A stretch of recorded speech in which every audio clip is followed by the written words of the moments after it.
Maybe pronunciation isn't your forte. Though some insist it's fort. After all, we can all get a little lexically lackadaisical. Oh, that's right, lackadaisical. Look, no one likes a smarty pants, and we promise this show is not about word shaming. Think of it more as a public service and a chance to have a little fun. Perhaps even up your pronunciation acumen. Or is it acumen? I have to look that one up. Acumen. First, a quick jaunt out to Springfield, a pilgrimage of sorts to the high temple of anapestic tetrameter. Don't worry, it's a lot more fun than it sounds. The Amazing World of Dr. Seuss is the 5th museum to open on the Quadrangle. It opened in June of 2017. Kay Simpson is president of the Springfield Museums, a collection of collections centered around a handsome green. Its latest edition, an exuberant celebration of the works of Springfield native Theodore Geisel. It has been incredibly popular. Since we opened the museum, we've more than doubled our attendance at the Springfield Museums. Just one problem. We've all been saying his name wrong. We are mispronouncing his name. It's either Zeus or Seuss. And, you know, people just could not pronounce it correctly.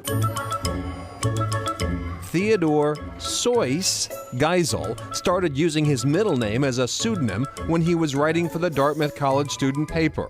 He promoted himself to Dr. Seuss when he started writing books. He corrected people, but they just, you know, kept mispronouncing it.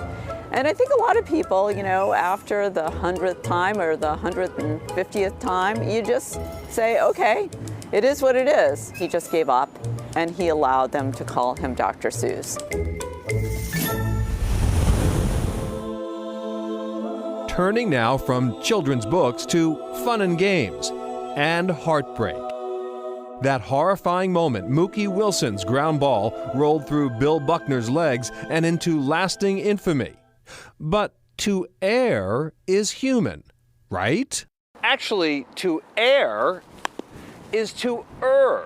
Sticklers say ERR is correctly pronounced er. Indeed, even the smallest words can be little landmines. For example, there's a good word for this rather cheerless fellow here. He's not dour, he's doer. Speaking of doer, try enduring the daily grind of rush hour on 128, where things often clog up under these signs. Crash on busy Trapello Road. When a truck with concrete beams coming off the highway turned onto Trapello. It may be known to the rest of the world as Trapello Road, but not to many hardcore old-school Walthamites. It's Trapello.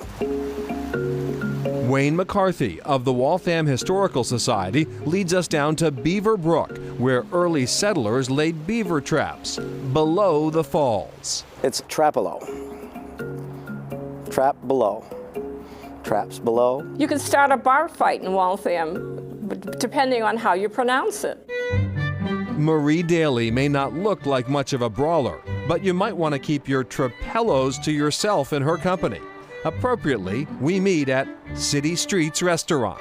I won't give someone a hard time if they say Trapello, but I will politely correct them to say it's actually Trapello. A member of the Historical Commission, Daly grew up in town with old-timers who schooled her in the traditional pronunciation.